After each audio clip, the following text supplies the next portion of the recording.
Good evening, Camera Artist Guild Group. Welcome to the Thursday Image Critique broadcast. I am your host, George DeLoache. I'm excited about 2023. We're going to have some financial challenges, but I'm a glass half full kind of guy. And I figure that if the recession gets going and we have some kind of financial difficulties, it'll get rid of all of the low-end photographers. We have right now, it seems to be a glut of photographers, people who really don't know anything about photography. They go out and they buy themselves a camera and they take a few pictures and they think, oh man, I'll just make some extra money. I'll turn pro. And then they start selling their work for next to nothing and they drive the whole industry down. And so we're constantly in a price battle. I know, I won't mention his name, but one of the guys from the group called me the other day and we had a beautiful conversation, ran an hour long. He called me from Atlanta and he told me that in Atlanta there are people that will do a wedding for $200 and they'll do a shoot and burn for $200. Well, you can't make a living at that. You can't even maintain a hobby at that. So the question is, how do you go about addressing this whole price issue, especially when you're just starting out and you want to make a living at it? You love photography. You want to put money in your pocket, pay for your equipment, and then maybe even support a family. And how are you going to do that when you're constantly up against the price thing? Well, it was pointed out to me by a couple of really top-notch business coaches that and I've mentioned this before, but I mention it again, the problem is not price, the problem is value. And the minute people start talking about price rather than value, when they talk about price, they will commoditize what you do, and it becomes the only differentiating factor between you and the other photographers is how much do you charge. It becomes a race for the bottom, and there's no winners in a price war. Absolutely not.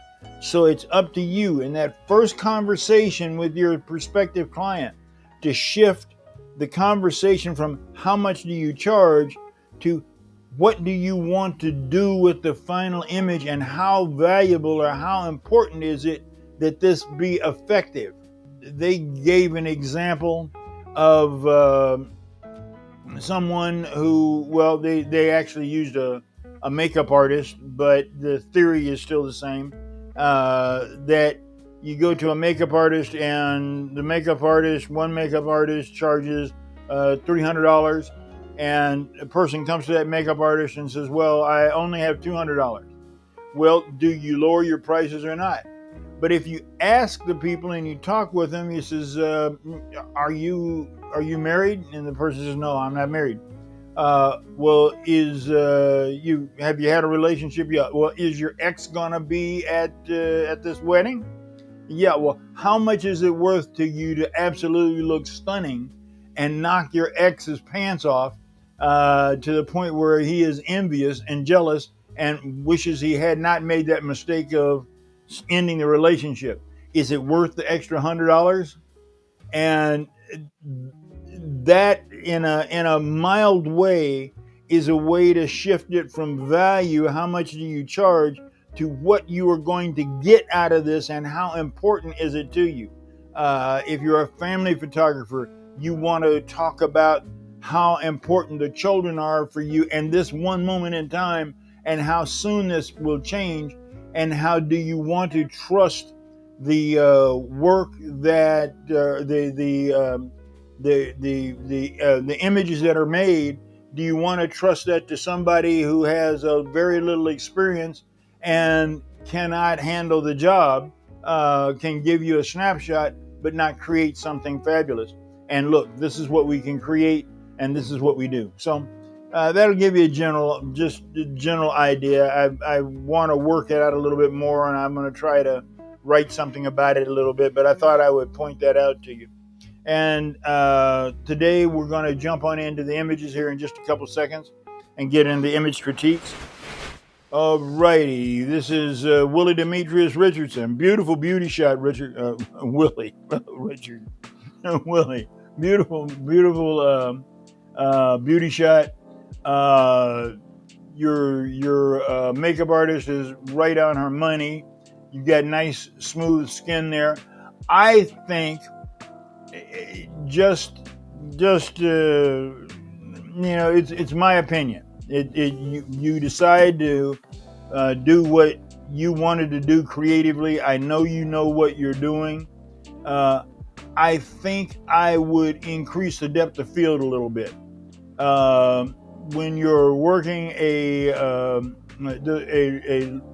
mid focal length, I would imagine it's 85, maybe it's 200.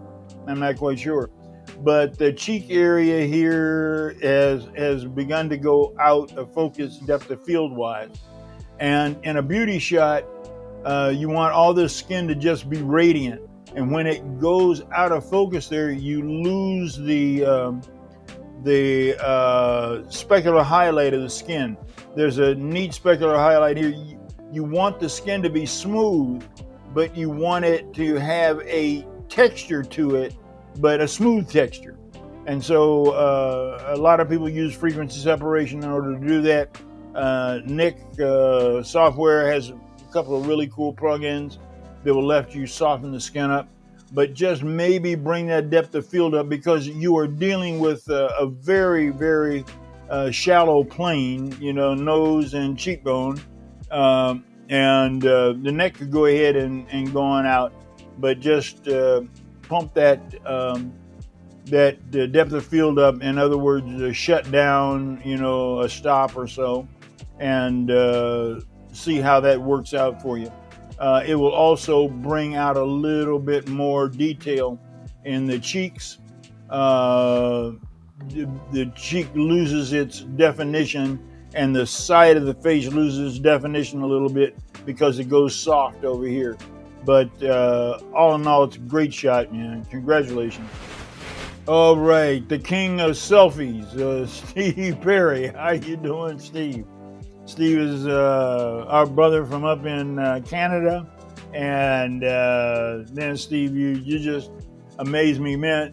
You really clean up well there. I'm used to looking at you kind of scruffy looking. Here you look like a lawyer. It's well done. Lighting's done. Love the kicker. The kicker is set up with just enough light to illuminate the side of the face a little bit, to give a little bit of separation. You've got the 3/4 look. The ear is hidden on the camera left side, and that's the one of the look for, one of the tells for a 3/4 look at the camera. You've got a nice angle on the body. I might try to now. See, I'm gonna be really nitpicky, because I'm a corporate photographer, and guys and ties are stuff that I do every day.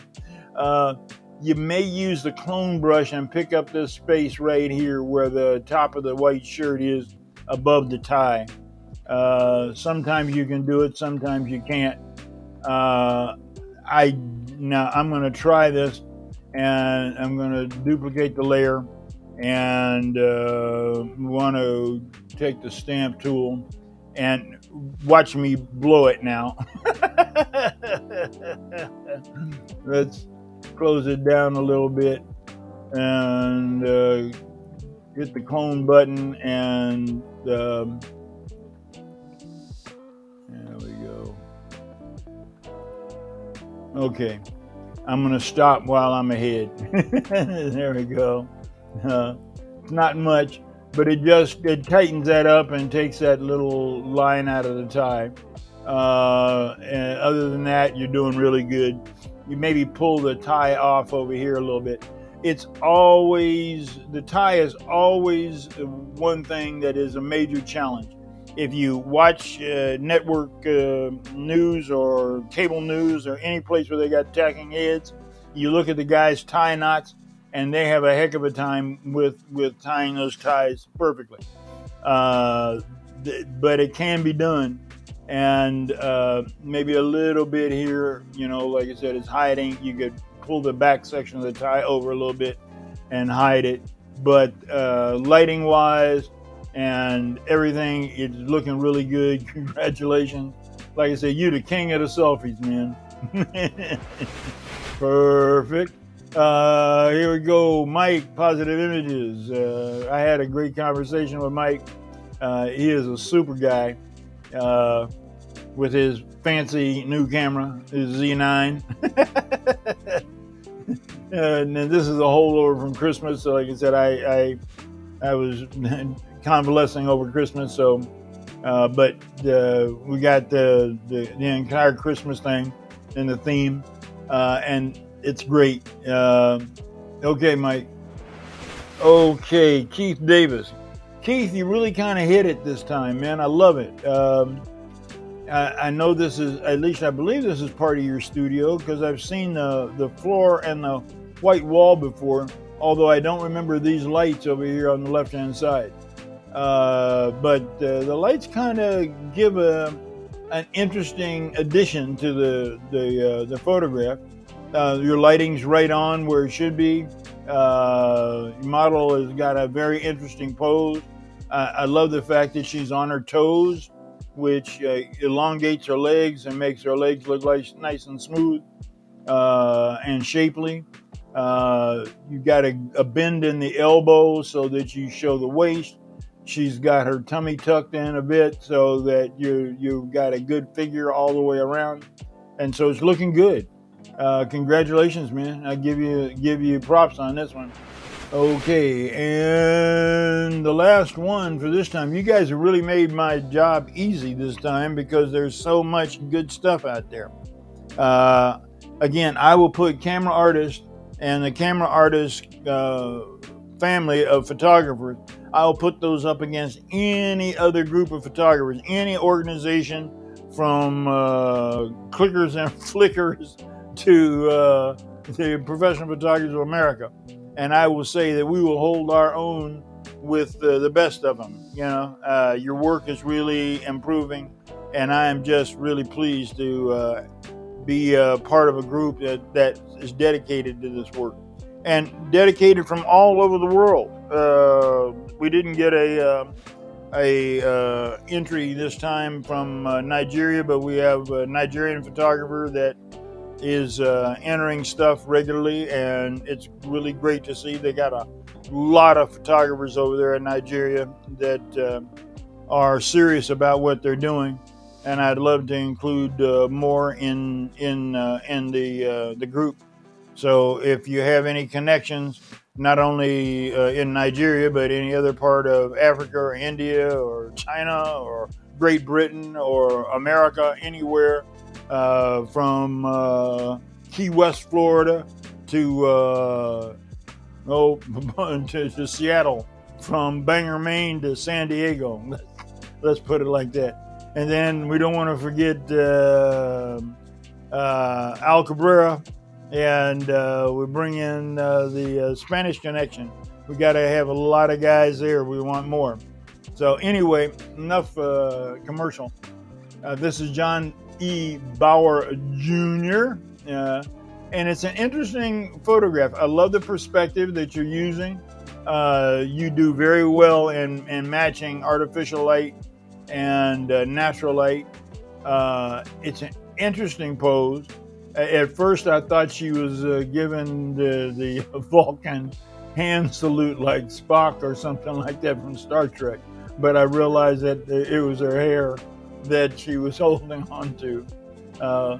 It's a pose that breaks a lot of rules, but it's got a good feel to it. I can't see much I'd do anything about. I might try to clone out this little plant here that's sneaking in. Other than that, there's not much that I would do differently. It looks very nice all the way around. So congratulations. Okay, everybody, I am glad we spent this time together, and take care, everybody. I'll see you next week. Okay, here we go.